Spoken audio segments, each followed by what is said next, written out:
interesante debate sobre un tema político de interés general. Cara a cara está en el aire.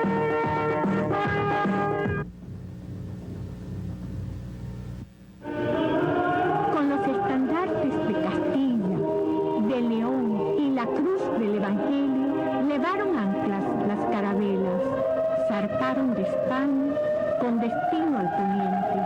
Ese agosto de 1492 se hicieron dueñas del mar y de la historia.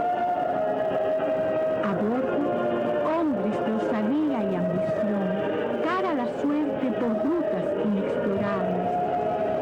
66 días en la inmensidad del mar tenebroso, entre olas de atisbos y falsas esperanzas, pero sin monstruos marinos ni huracanes, inagotables las noches de estrellas desplazadas.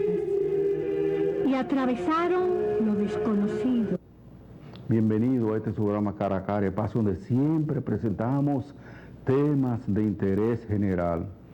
Hoy vamos a hablar de un tema muy antiguo, y no solo por el hecho de ser antiguo deja de ser actual, sino que por el contrario sigue vigente como en aquellos tiempos. Y me refiero a que cuando, por ejemplo, Cristóbal Colón y Fontana Rosa, el señor que vino por estos lares y se encontró con pueblos, con naciones que hace miles, millones de años que estaban formadas y tenían dueños, tenían sus habitantes, tenían su forma de vivir y tenían hasta su propia legislación y su código. Y ellos, los españoles, se adueñaron de toda esta tierra. Y en cosa de pocos años, dice el padre de nuestra historia, José Gabriel García, ellos aplastaron a toda la gente que vivía en la isla completa. Se estima, según el historiador García, que en la isla, a la llegada de los españoles, había entre 2 a 5 millones de habitantes.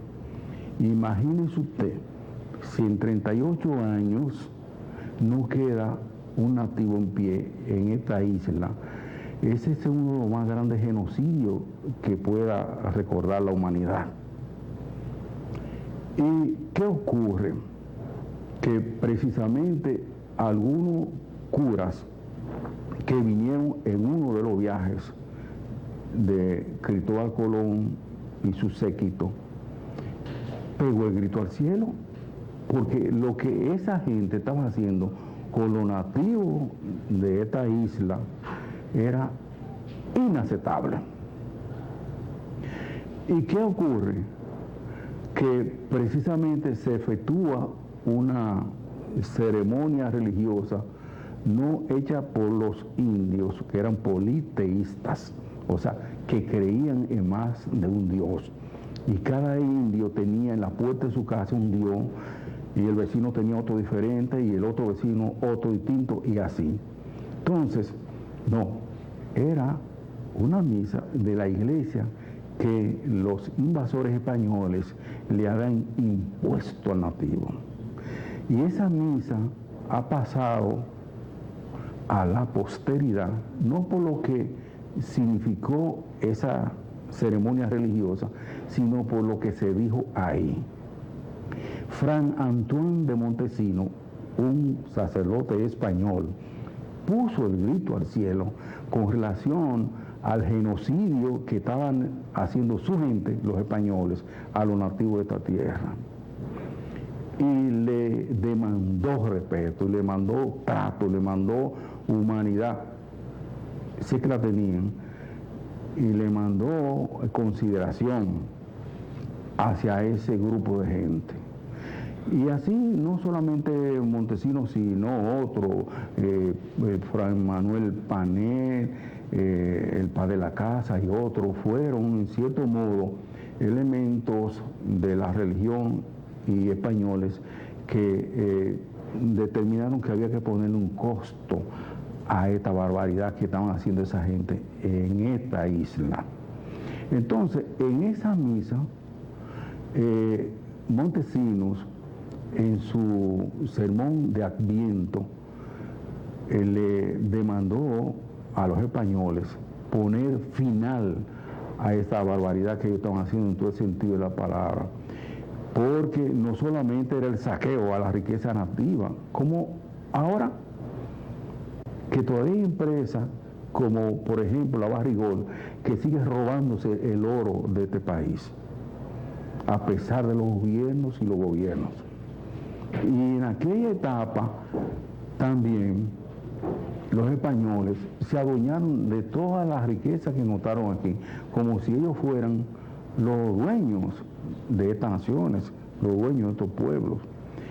Entonces, ese sermón de Adviento estremeció a la colectividad local de entonces y trascendió allende los mares a España y a Europa, y entonces se quisieron hacer algunos correctivos, pero prácticamente ya era muy tarde, en razón de lo que se había hecho aquí no tenía perdón ni de los reyes de España, ni del adelantado de ellos, el señor Colón, ni de los hermanos Pinzón y otros descubridores, entre comillas, de esto, porque esto ya existía.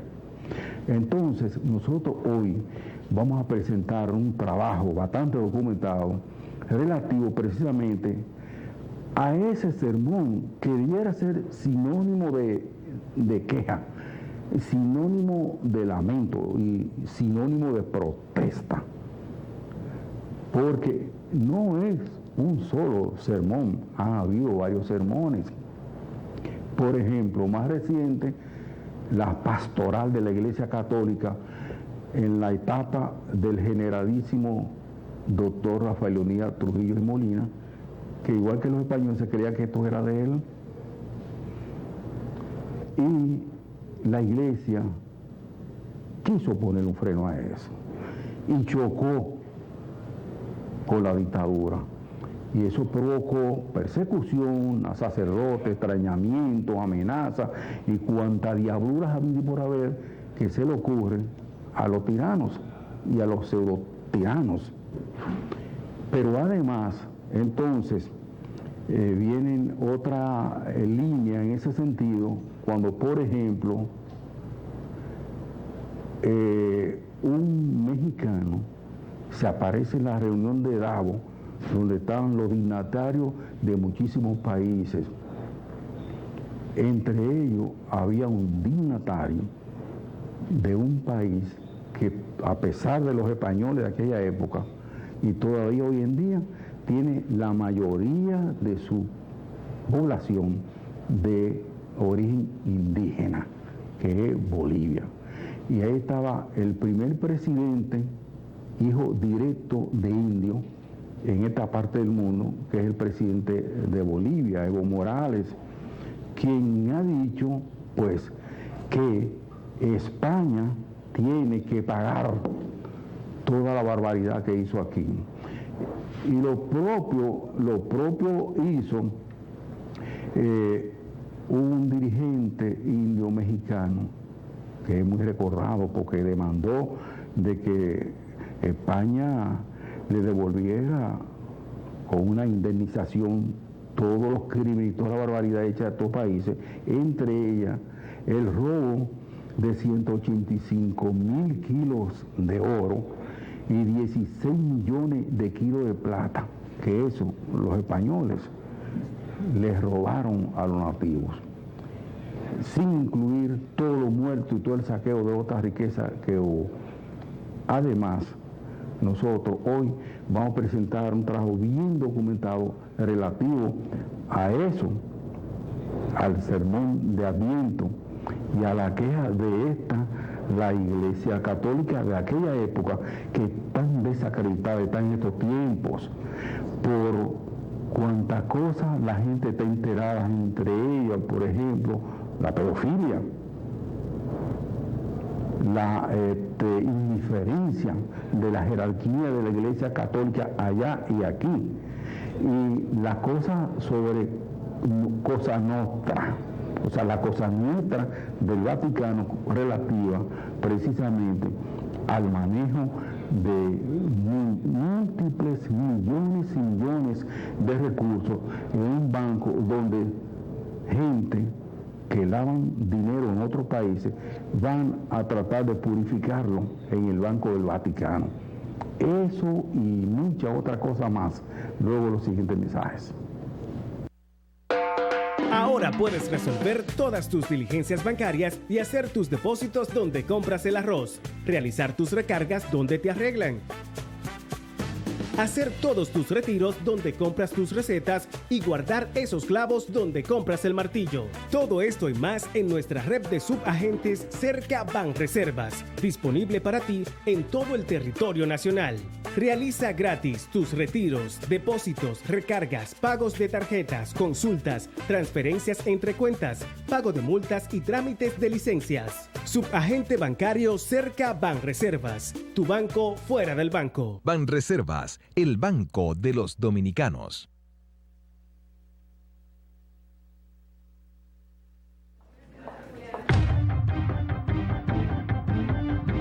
¿Qué pasó? Un accidente de trabajo. Eso lo cubre la ARL. La ARL cubre un 100% en accidentes laborales, de trayecto y enfermedades profesionales, hospitalización, medicamentos, prótesis y terapias, entre otros. Contamos con áreas de servicio al cliente y servicios de salud, la oficina de libre acceso a la información y una gran red de prestadoras de servicios a nivel nacional. Prevé, protégete, reporta. Administradora de riesgos laborales, para que trabajes sin preocupaciones. Egresado sobresaliente, maestro de maestros de la medicina dominicana. Cuando uno nace, uno viene unido por el cordón umbilical con la madre y esa unión permanece durante toda la vida de uno, porque la madre es quien acaricia a uno, le da los primeros sorbitos de leche, y esa es la razón de mi emoción esta noche. Mi alma mater, mi segunda madre, por eso mi agradecimiento eterno a mi Universidad Autónoma de Santo Domingo. José Joaquín Puello, un hombre comprometido con los intereses de la nación dominicana. Él confía en la UAS, yo confío en la UAS.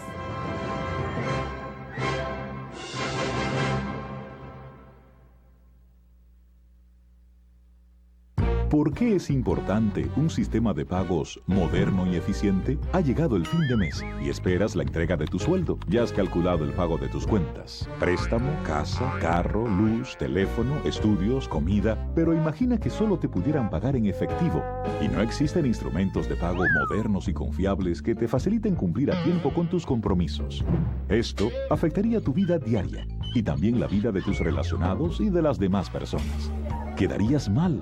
Perderías muchas oportunidades y tiempo. Para facilitar el uso eficiente del dinero en compras, ventas, pagos y transferencias, el Banco Central garantiza el adecuado funcionamiento del sistema de pagos, creando normas y reglamentos, autorizando instrumentos de pagos, tarjetas de crédito, débito y prepagadas, cheques, pagos móviles, transferencias nacionales y a Centroamérica, para que la población pueda realizar sus actividades económicas con rapidez y seguridad. Pagos en tiempo real y tránsitos mínimos, logrando un notable ahorro de tiempo, contribuyendo así al buen funcionamiento del sistema financiero y de la economía. Porque un sistema de pagos confiable es parte importante del esfuerzo que hacemos para convertir tus sueños de hoy en tus logros de mañana. Campaña de Educación Económica y Financiera del Banco Central de la República Dominicana, por la estabilidad y el crecimiento.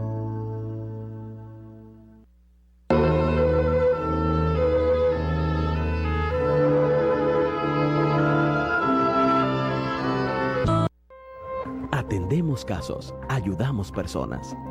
El servicio al cliente es lo más importante para nosotros. Tratar a cada persona como un miembro de la familia es nuestra prioridad. brindar las mejores atenciones es nuestra misión. Yo fui víctima de un fraude electrónico vía internet. Pude ir al banco del cual me fue sustraído el dinero a tratar de que me dieran auxilio. Llegué a ProUsuarios, hice la reclamación formal y para mi sorpresa, la superintendencia resuelve que el banco me devuelva mi dinero, ya tú sabes. Sentí en ProUsuarios un equipo dispuesto a darme servicio. Así me sentí en ProUsuarios. Superintendencia de Bancos de la República Dominicana. Cuentas con nosotros. El asesinato de periodistas le arrebata a usted el derecho a la información. La indiferencia es cómplice de la impunidad. Para que la impunidad no vuelva a ser noticia, participe de una campaña internacional. Entre a impunidad.com. No más impunidad. Sociedad Interamericana de Prensa. Hoy es la oportunidad de estar con los que quiero. Hoy doy un paso hacia mis metas. Hoy apoyo a los demás. Hoy se toman grandes decisiones. Hoy está en tus manos. Tu mundo empieza hoy. Hablando durante la reunión de Gabo ante el jefe de Estado de la Comunidad Europea, el gran dirigente, el cacique Guaycaipuro Cuauhtémoc, señaló lo siguiente: aquí pues yo, Guaycaipuro Cuauhtémoc, he venido a encontrar a los que celebran el encuentro. Así pues yo, descendiente de los que poblaron las Américas hace 40.000 años, he venido a encontrar a los que la encontraron hace solo 500. Así pues nos encontramos todos, sabemos lo que somos y es bastante. Nunca tendremos otra cosa. El hermano aduanero europeo me pide un papel escrito con visa para poder descubrir a los que me descubrieron. El hermano sureuropeo me pide pago de una deuda contraída por Judas, a quienes nunca autoricé a venderme. El hermano leguleyo europeo me explica que toda deuda se paga con intereses, aunque sea vendiendo seres humanos y países enteros sin pedirle consentimiento.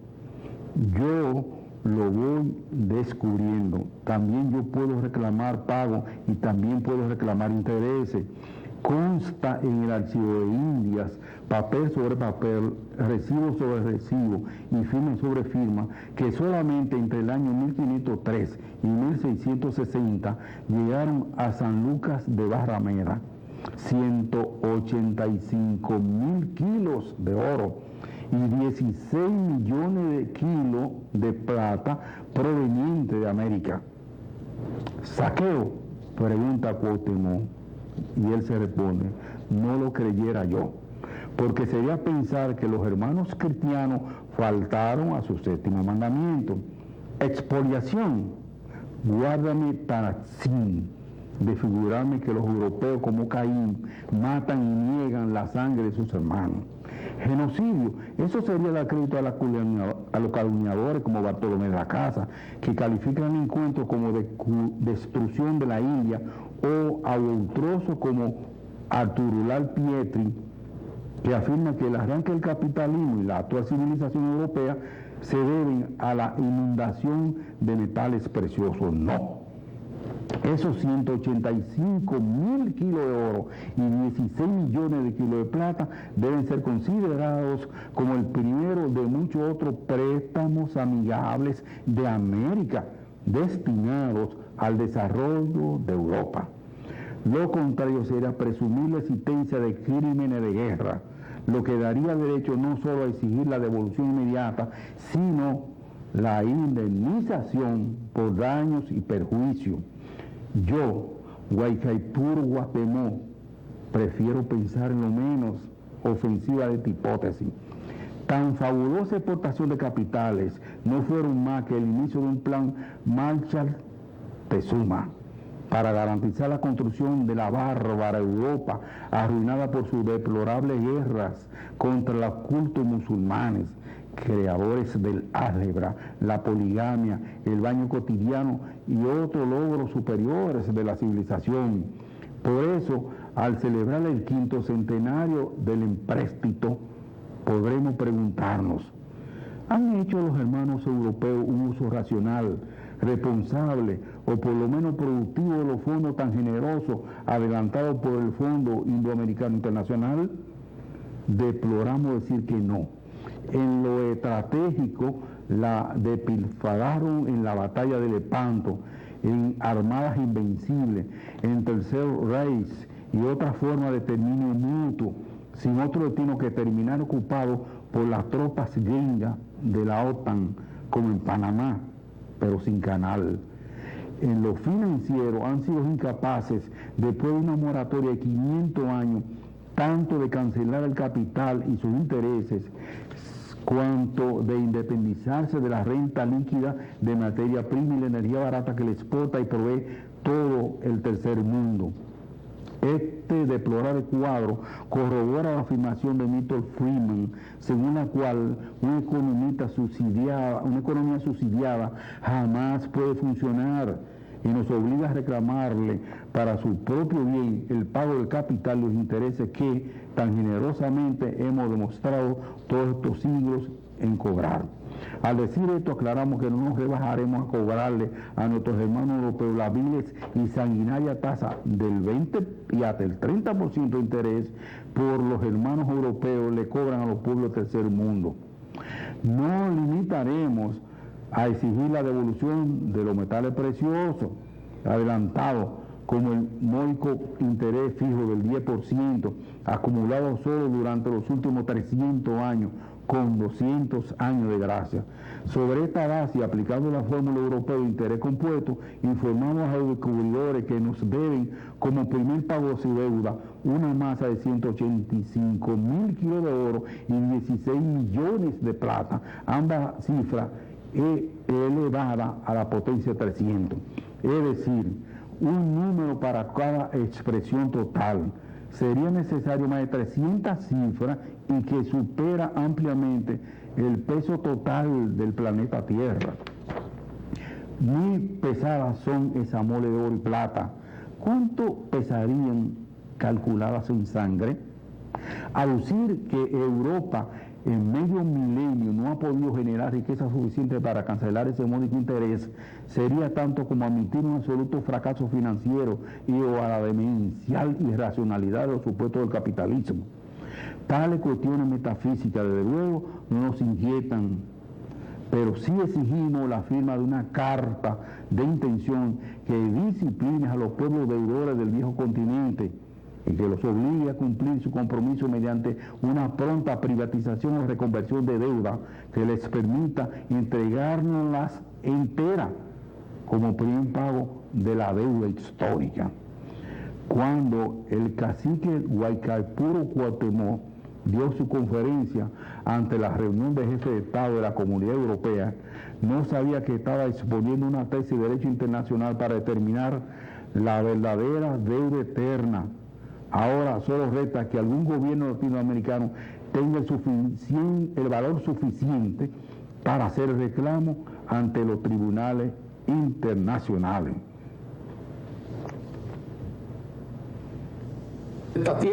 Aquí vivió el virrey don Diego Colón junto a María de Toledo y sus hijos. De aquí salieron a misa, a la Plaza Mayor, acompañado de sus cortesanos, aquel luminoso domingo de Adviento.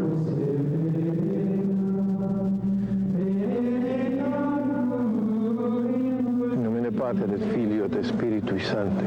Amén. Ego sum vox clamanti in deserto. Para decirle a ustedes, me he subido aquí. Yo, que soy voz de Cristo en el desierto de esta isla.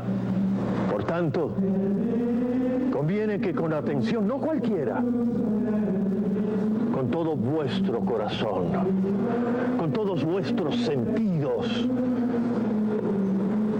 oigan, que esta será la más nueva de todo lo que habéis oído.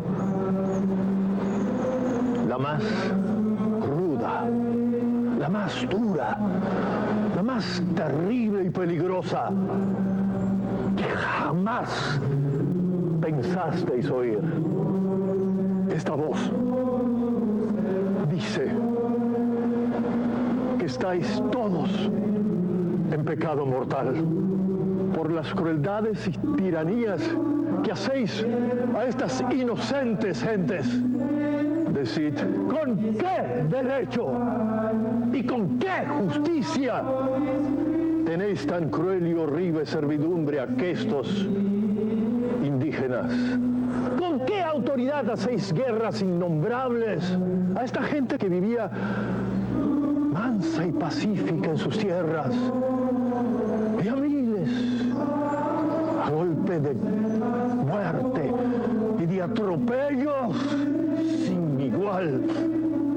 ¿Cómo los tenéis tan opresos, fatigados, sin darles de comer, sin sanar sus enfermedades y con los trabajos terribles que le ponéis se os mueren? Para decirlo mejor, los matáis para ganar y conservar más oro cada día. ¿Y qué cuidados tenéis para que se los doctrine? Para que conozcan a su Dios y Criador, los bautice, vayan a misa, festejar las fiestas y los domingos. Esos no son hombres, no tienen ánimas racionales. No estáis obligados a amarlos como a vosotros mismos. Esto no entendéis. Esto no sentís, no lo veis. ¿Cómo estáis en tan profundidad de sueños tan letárgicos? La voz de Fray Antón de Montesino para mí es un grito en contra de la injusticia, es un grito en defensa de los derechos humanos, es un grito de la condición humana, de ser humano de los indígenas, es un grito de denuncia contra los atropellos de las autoridades de los conquistadores. Estas paredes, en la víspera misma de la Navidad del 1511, fueron testigos del desasosiego provocado por el sermón que clamó por la igualdad de los hombres. Imagínense el alboroto que eso causó. Al otro día se reúnen las autoridades a estudiar la situación y deciden mandar a un representante a hablar con el director, con el prior de los dominicos, para que se rectifique. El prior lo recibe, entiende, dice que sí, que cómo no, que vayan el domingo que viene a oír la rectificación. Y no hubo otra rectificación, hubo una ratificación. Si no lo quieren, publíquenlo. Escríbanle a quien quiera en Castilla. Amén. Acontecimiento, efemérides de la conciencia, que cruzó el Atlántico, sacudió la corona española y lanzó por el mundo, por los siglos de los siglos, el reclamo de justicia. Desde entonces, el eco portentoso se refugió en nuestras tierras, irradió los anhelos de reivindicación de las Américas y escribió para siempre la ruta nueva de la historia de la determinación de las naciones. Se hacen defensores de aquellos de los que no tienen voz. Y es precisamente eso lo que hace grande el Sermón de Adviento, porque es la primera figura que tenemos registrada dentro del llamado Nuevo Mundo. Es decir, que tenemos una situación muy interesante, no solamente de pronunciar las palabras, sino dónde se pronunciaron esas palabras, y quién estaba oyendo esas palabras, y quién estaba observando esos pronunciamientos, y de dónde venían esos pronunciamientos. Es decir, que fue todo un proceso, fue todo un hecho histórico muy bien concebido, muy bien estudiado en términos de los objetivos que se planteaba la orden de los dominicos. En el caso de los dominicos que habían es hacer un llamado a los reyes, porque el sermón fue contra el gobierno de Diego Colón, fue un sermón contra la realeza realmente. A mí hay una cosa en particular que me parece muy interesante del discurso de Montesino, y es que el que lo realiza es un español. Y desde luego en ningún otro país hubo una defensa tan cerrada y tan, diríamos así, sin fisuras como la filosofía de la Escuela de Salamanca, heredera naturalmente de estas ideas victorias, hizo de los pueblos indígenas. Desde luego en ningún lugar, ni en Inglaterra, ni en Francia, ni en Holanda, se produjo un movimiento intelectual de defensa de la dignidad humana de los pueblos conquistados como se produjo en Salamanca. El grito de indignación de Fray Antón de Montesino en su famoso discurso del 21 de diciembre de 1511 representa una voz y un discurso que trasciende todos los tiempos. Es un personaje histórico al cual no se le ha dado una gran importancia en la sociedad dominicana.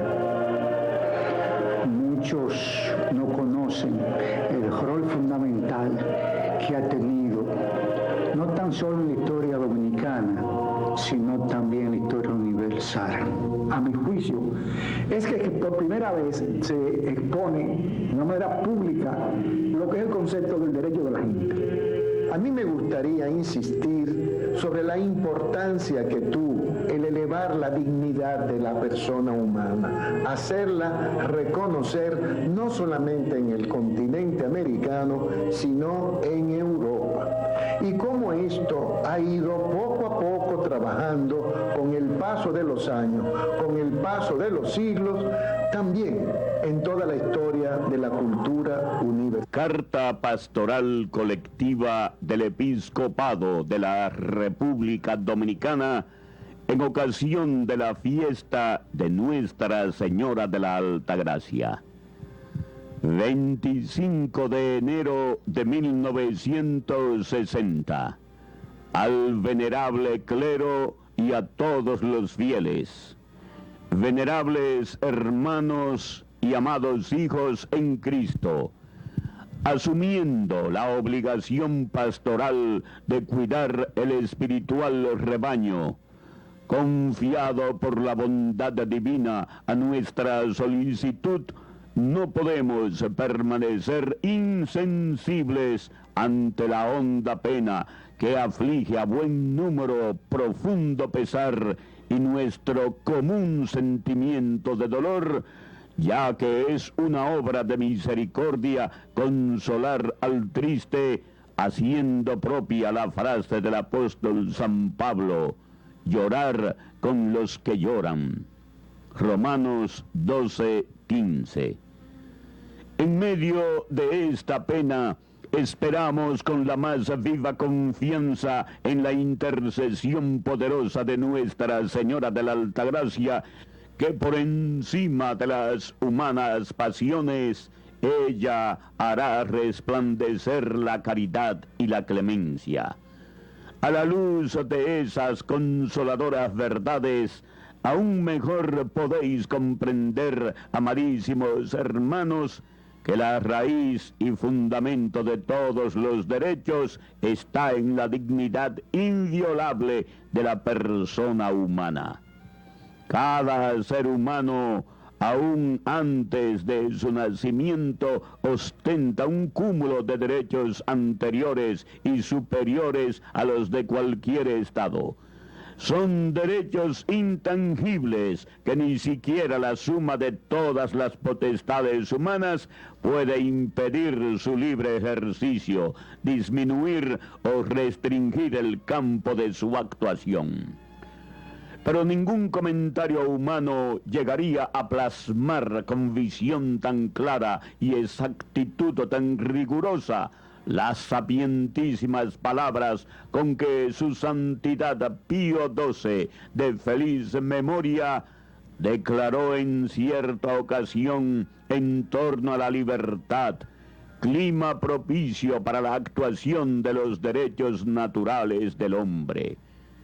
También se ha hablado, dice el Papa, tanto de la reglamentación de la libertad, que sería otro fruto exquisito de la victoria, libertad triunfante del arbitrio y de la violencia, pero esta libertad solamente puede florecer donde el derecho y la ley imperan y aseguran eficazmente el respeto a la dignidad, así de los particulares como de los pueblos. Entre tanto, el mundo está todavía esperando y pidiendo que el derecho y la ley establezcan condiciones estables para los hombres y para las sociedades. Entre tanto, millones de seres humanos continúan viviendo bajo la opresión y la tiranía. No hay nada seguro para ellos, ni el hogar, ni los bienes, ni la libertad, ni el honor, y así se apaga en su corazón el último rayo de serenidad, la última centella de entusiasmo.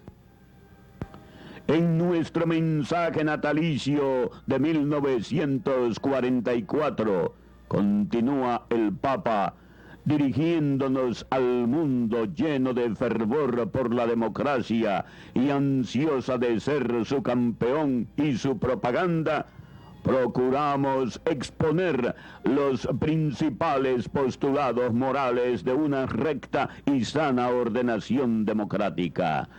No pocos temen que la esperanza de semejante ordenación padezca por el hiriente contraste entre la democracia de la palabra y la concreta realidad. Si nos elevamos en este momento, nuestra voz no es para descorazonar a las muchas personas de buena voluntad que ya han puesto mano a la obra, o para menospreciar lo que hasta ahora se ha conseguido, sino únicamente por el deseo de contribuir en cuanto está a nuestro alcance a un mejoramiento del presente estado. Aún no es tarde para que los pueblos de la tierra, indispensable tanto para la verdadera seguridad, la prosperidad general o al menos la implantación de un régimen tolerable de vida como para una benéfica ordenación de libertad.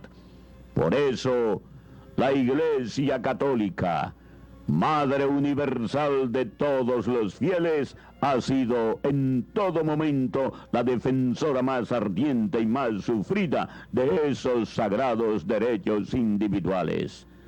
En pro de ellos han escrito las encíclicas más sabias. En pro de ellos sus hijos han derramado la sangre. En pro de ellos está siempre dispuesta a dar, como su divino fundador, elocuente testimonio de la verdad. En efecto, ¿a quién pertenece el derecho a la vida, bien radical de todo ser que aparece sobre la faz de la tierra, sino únicamente a Dios, autor de la vida? De este derecho primordial brotan todos los demás derechos inherentes a la naturaleza humana, dado que todo hombre está ordenado a la procreación y a la vida social, puesto que así es como logra alcanzar su perfección y su fin último, que es Dios. De aquí el derecho de buena fama, tan estricto y severo, que no se puede pública ni privadamente no solo calumniar, sino también disminuir el buen crédito que los individuos gozan en la sociedad bajo fútiles pretextos o denuncias anónimas que sabe Dios en qué bajos y rastreros motivos pueden inspirarse. No queremos, amadísimos hermanos, entretenernos en señalar y comentar brevemente los demás derechos naturales que acompañan a los arriba aludidos, pues es bien sabido cómo todo hombre tiene derecho a la libertad de conciencia, de prensa, de libre asociación, etc. Reconocer estos derechos naturales y conducirlos a su plena perfección material y espiritual es misión sublime de la autoridad civil y de la autoridad eclesiástica, trabajando cada cual desde su propia esfera y con sus medios propios, para evitar y alejar de nuestra querida patria los males que lamentamos, y para conseguir toda suerte de bienes espirituales y materiales a los cuales todo hombre tiene perfecto derecho, elevamos a la Santísima Virgen de la Altagracia nuestras preces más fervorosas, a fin de que ella continúe siendo la esperanza y el vínculo de unión entre los dominicanos, especialmente en estos momentos de congoja y de incertidumbre.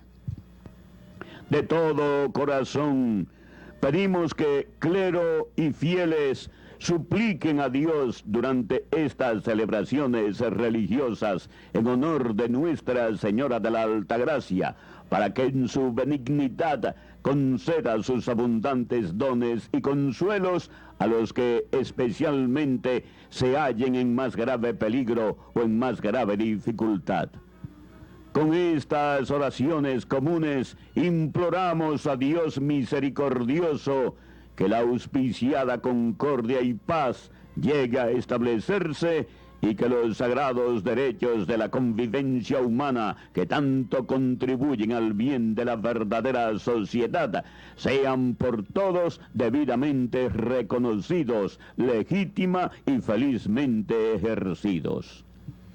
Antes de concluir la presente carta, no podemos sustraernos al grato deber de comunicarnos que, acogiendo paternalmente vuestros llamamientos que hacemos nuestros, hemos dirigido en el ejercicio de nuestro ministerio una carta oficial a la más alta autoridad del país, para que en un plan de recíproca comprensión se eviten excesos que, en definitiva, solo harán daño a quien lo comete y sean cuanto antes enjugadas tantas lágrimas, curadas tantas llagas y devuelta la paz a tantos hogares.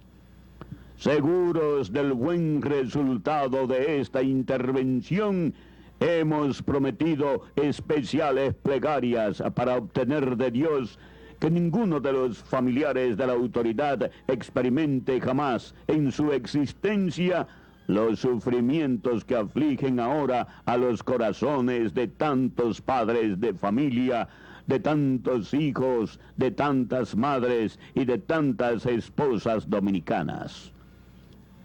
Y para que todo eso se verifique en lo más pronto posible, unimos a las vuestras nuestras más ardientes plegarias, y cual auspicio de gracias celestes y en testimonio de nuestra paternal solicitud de corazón, impartimos al clero, a los religiosos, a todo el pueblo cristiano y a todo hombre de buena voluntad nuestra pastoral bendición.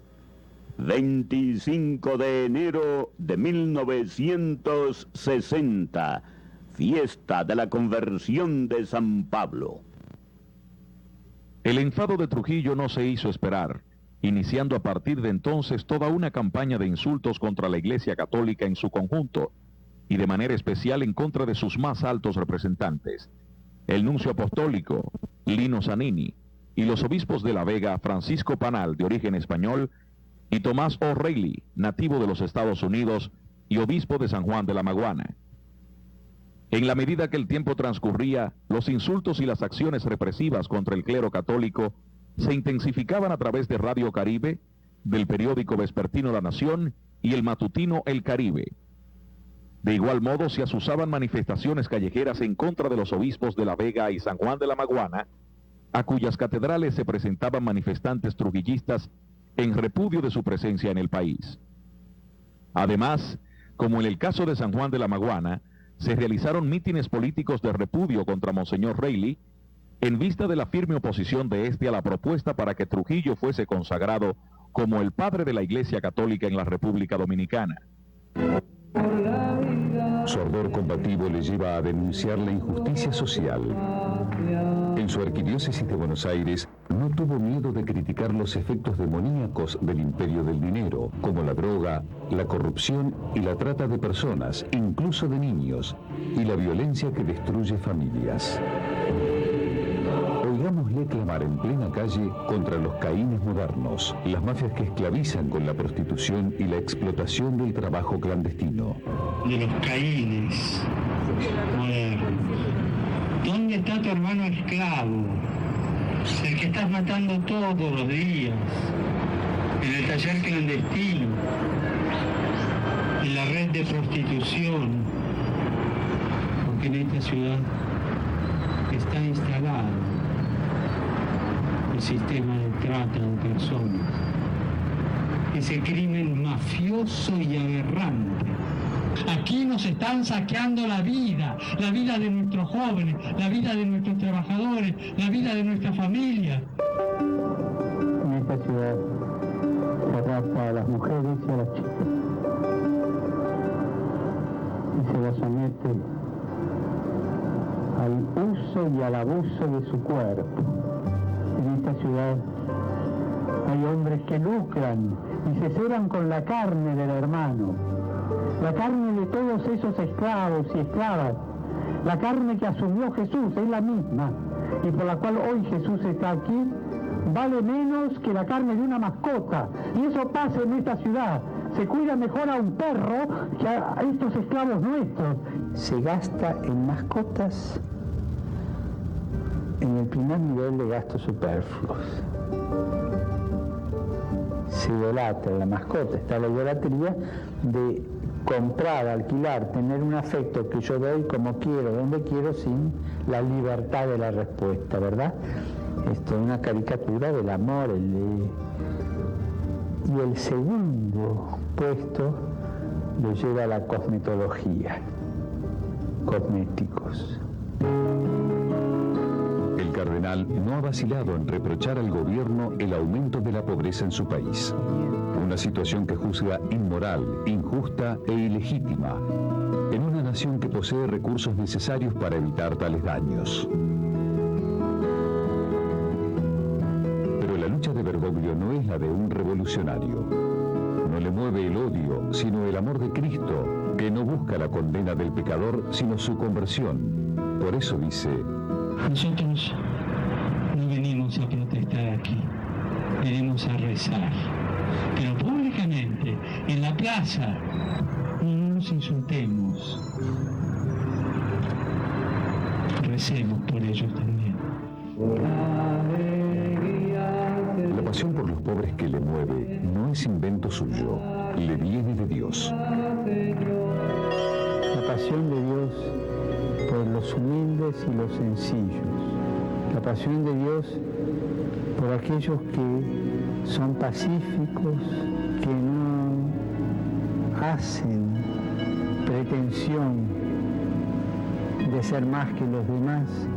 Esa pasión de Dios por la humildad, la sencillez que se muestra como es, la sencillez que no se maquilla el alma, la sencillez que está para servir, está para adorar, está para sentirse pueblo de Dios. Una prioridad absoluta en su predicación es la fe en la presencia real de Cristo en la Eucaristía. Para hablar de ello le invitaron a un congreso internacional en Canadá. La Eucaristía es el centro vital del universo, capaz de saciar el hambre de vida y felicidad. El que me coma vivirá por mí. En este banquete feliz participamos de la vida eterna y así nuestra existencia cotidiana se convierte en una misa prolongada. La Eucaristía es pan vivo entregado para la vida del mundo y sangre de la alianza derramada para el perdón de los pecados de todos los hombres. ¿Quién podrá separarnos del amor de Cristo?, dice Pablo. La devoción a la Virgen es otro de sus pilares. Eso lo tengo muy grabado, que la primera reflexión fue sobre la Virgen y el canto del Magnificat, y ahí nos ponía a María como modelo, como ejemplo, de una alabanza a Dios desde la pobreza, desde la sencillez, desde la humildad, desde la pequeñez. Son conmovedoras sus palabras ante Nuestra Señora de Luján, patrona de la Argentina.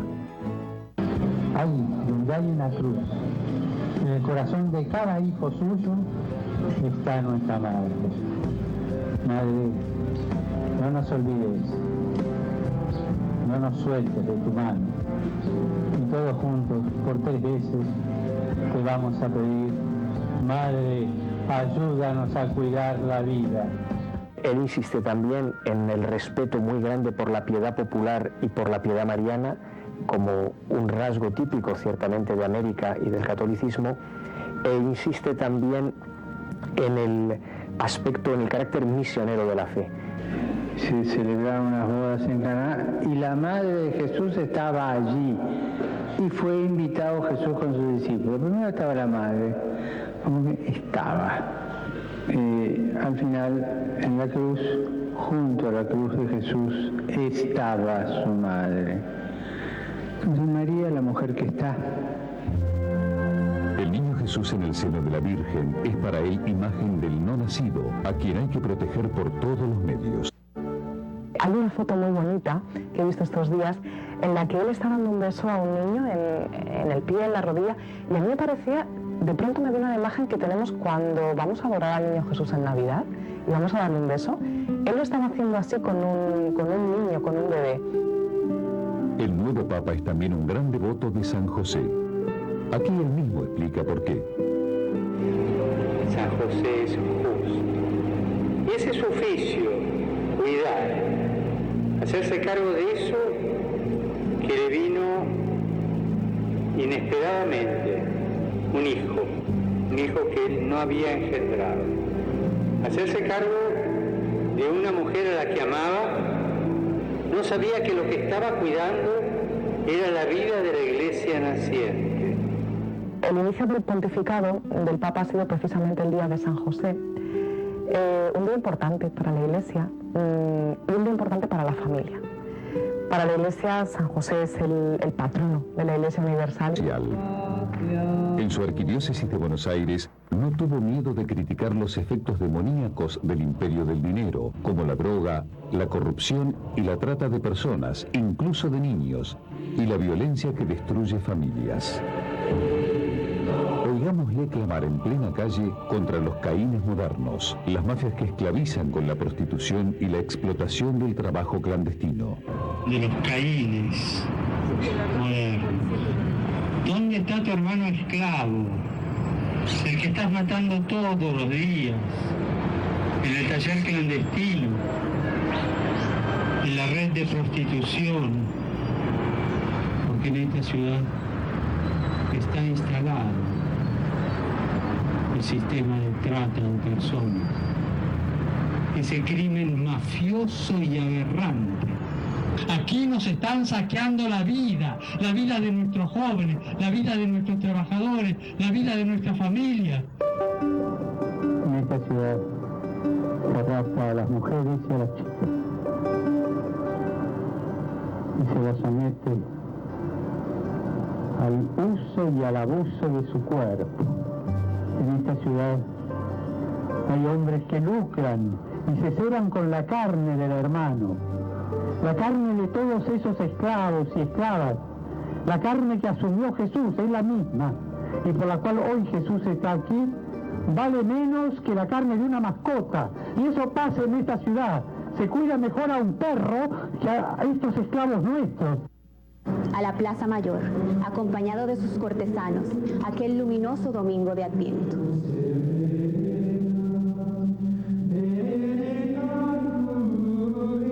In nomine Patris et Filio et Spiritui Sancti. Amén. Ego sum vox, clamanti in deserto. Para decirle a ustedes, me he subido aquí. Yo, que soy voz de Cristo en el desierto de esta isla. Por tanto, conviene que con atención, no cualquiera, con todo vuestro corazón, con todos vuestros sentidos, oigan, que esa será la más nueva de todo lo que habéis oído, la más ruda, la más dura, la más terrible y peligrosa que jamás pensasteis oír.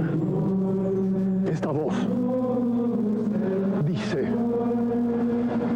que estáis todos en pecado mortal por las crueldades y tiranías que hacéis a estas inocentes gentes.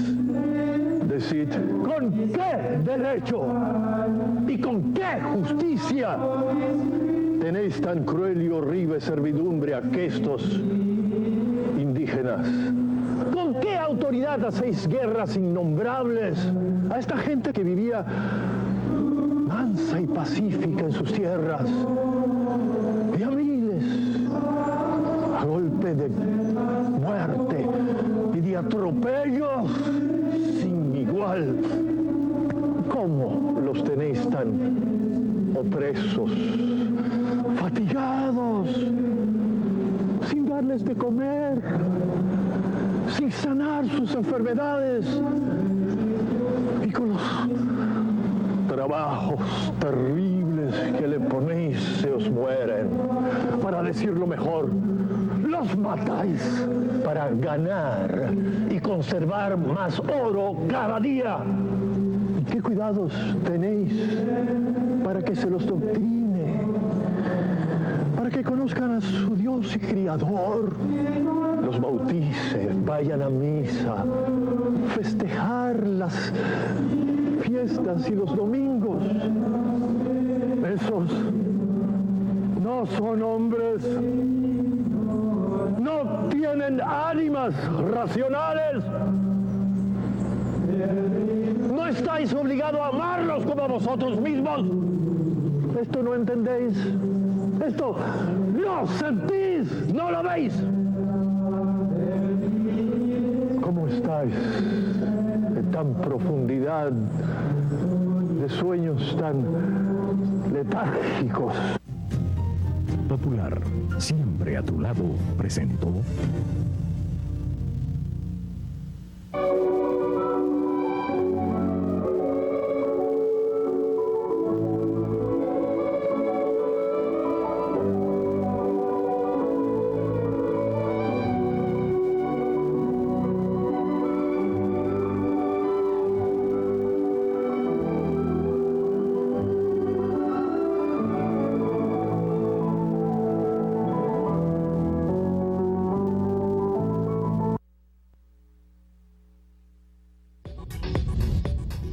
Usted está viendo